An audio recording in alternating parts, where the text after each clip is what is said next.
मुख्यमंत्री पुष्कर सिंह धामी कचीवा ने धानी रिजॉर्ट में थारू जनजाति संवाद कार्यक्रम में शामिल हुए, जहां उन्होंने थारू समाज की समृद्धि संस्कृति की सराहना की। मुख्यमंत्री पुष्कर सिंह धामी सितारगंज रोड स्थित थानी रिजॉर्ट में आयोजित थारू जनजाति संवाद कार्यक्रम पहुंचे, जहां पहुंचने पर थारू समाज के लोगों ने पारंपरिक वाद्य यंत्रों लोक गीतों के साथ मुख्यमंत्री का भव्य स्वागत किया।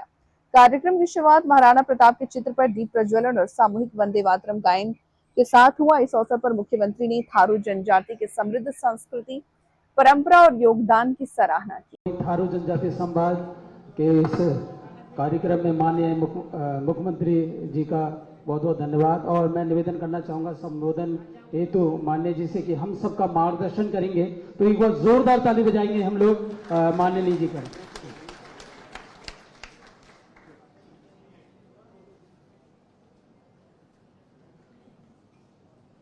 दिखाई दे रहा है यहाँ से? चलिए, भारत माता की, भारत माता की। महाराणा प्रताप अमर रहें, महाराणा प्रताप अमर रहें, भगवान बिरसा मुंडा अमर रहें, भगवान बिरसा मुंडा अमर रहें। आज अपने सभी जो पूरे इस खटीमा और आसपास के क्षेत्रों के हमारे सभी प्रमुख लोग हैं, सभी प्रबुद्ध लोग हैं, और सबसे अधिकांश लोगों से मेरा व्यक्तिगत रूप से पहले से ही परिचय है। जो बहुत नए होंगे उनको थोड़ा सा हो सकता है, क्यों संगीता? ठीक है, तो सबसे परिचय है पहले से ही, आप सबके बीच में रहना हुआ है। और आज अच्छा संवाद हुआ। अच्छा होता कि पूरे दिन भर ये कार्यक्रम होता। तो मुझे तो ये उम्मीद ही नहीं थी। मुझे लग रहा था कि ये कार्यक्रम हो रहा है तो कितने लोग होंगे, 50 लोग होंगे, 100 लोग होंगे, और कुछ एक लोग आए होंगे हमारे समाज से। उनसे थोड़ा मिलूंगा, हालचाल पूछेंगे, वो मेरा पूछेंगे, मैं उनसे पूछूंगा, कोई बात है तो बातचीत करेंगे। लेकिन मैं देख रहा हूं यहाँ तो पूरे समाज की क्रीम आई है, मैं ऐसे कह सकता हूँ उसको। तो ऐसे संवाद कार्यक्रम में हमारे यहाँ की ब्लॉक प्रमुख सरिता राणा जी, रविंदर राणा जी, थारू राणा परिषद के अध्यक्ष श्री दान सिंह राणा जी, मंजीत सिंह जी प्रधान संघ के अध्यक्ष, गोपाल सिंह राणा जी संरक्षक, ध्यान सिंह राणा जी हमारे शक्ति केंद्र संयोजक, हरीशचंद्र राणा जी, रमेश राणा जी, सूरज प्रकाश राणा जी अध्यक्ष बार एसोसिएशन, आकाश राणा जी, और कार्यक्रम में उपस्थित हमारे सभी महानुभाव, यहाँ पर जितने भी उत्तराखंड सरकार के दर्जाधारी हमारे मंत्री हैं, सभी उपस्थित भाइयों एवं बहनों, मीडिया के सभी मित्रों, सच में मुझे आज आप सबके बीच में आकर बहुत प्रसन्नता हो रही है और बड़ा संतोष भी हो रहा है कि वर्षों वर्षों से आप सबके साथ बड़ा संबंध रहा है। और मैं पहले बताता था कि पहले जो है वो नगरा तराई में जब हम लोग छोटे छोटे थे तो देखते थे कि रात में जो है बारात आती थी, लंबी लंबी बारात बैलगाड़ी में आ रही है, इसमें आ रही है, वो ऊपर जो है सर के ऊपर जो है वो रखे रहते थे क्या, अरे जिससे लाइट चमकती थी, लालटेन। लालटेन भी वो जो गैस वाली जो होती है गैस वाली, हाँ दस्ती, हाँ झोली भात बनता था वहां तो पूरा एकदम जो है रात रात भर पूरा चलता था। कितना हम लोग भी जाते थे, आते थे। फिर वो कौन कौन सी रस्म होती है रविंदर? भौजी होती थी, हाँ भौजी की दारू, हाँ तो बहुत नजदीक से हम लोग जुड़े रहे हैं।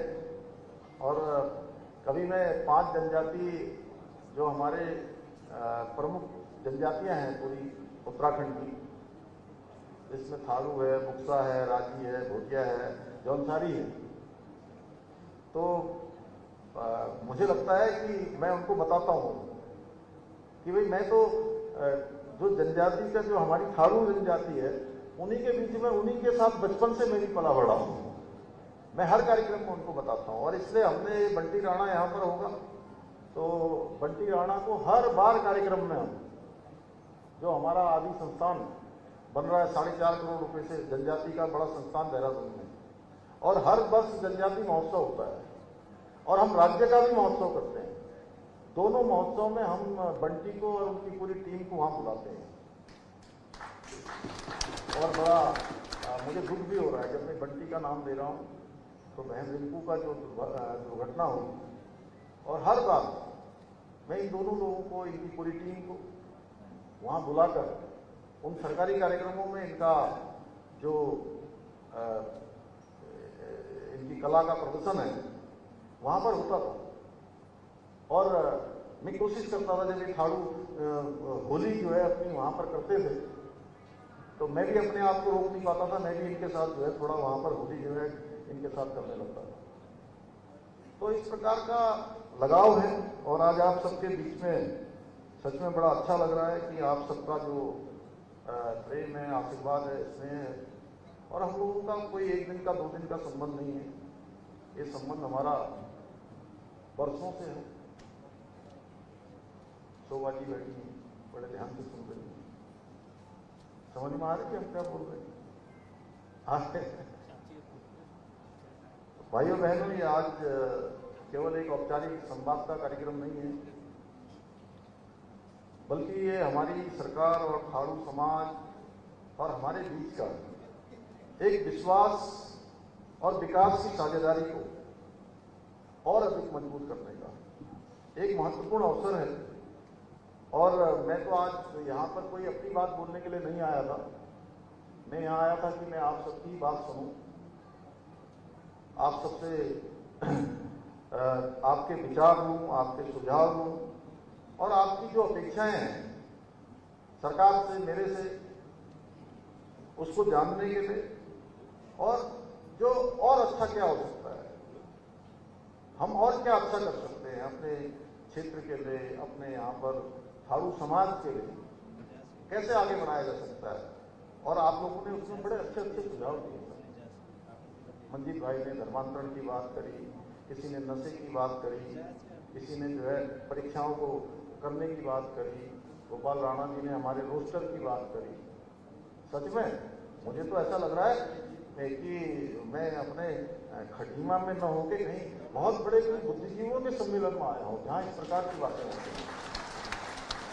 हमारा समाज बहुत प्रगति कर रहा है, बहुत आगे जा रहा है, इसलिए खुलकर चर्चा करने के लिए मैं आया था, क्योंकि आपकी जो हर बात हमारी सरकार के लिए बहुत महत्वपूर्ण है और उसी के अनुरूप हम योजनाओं को बनाने और उनको और प्रभावी तरीके से और अच्छे तरीके से कैसे लागू कर सकते हैं।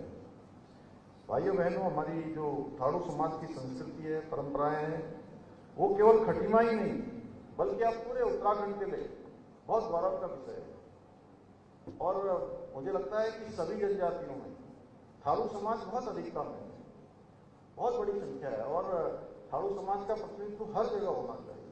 मैं ऐसा मानता हूँ, संस्कृति के स्तर पर, अन्य स्तरों पर हर जगह भागीदारी होनी चाहिए।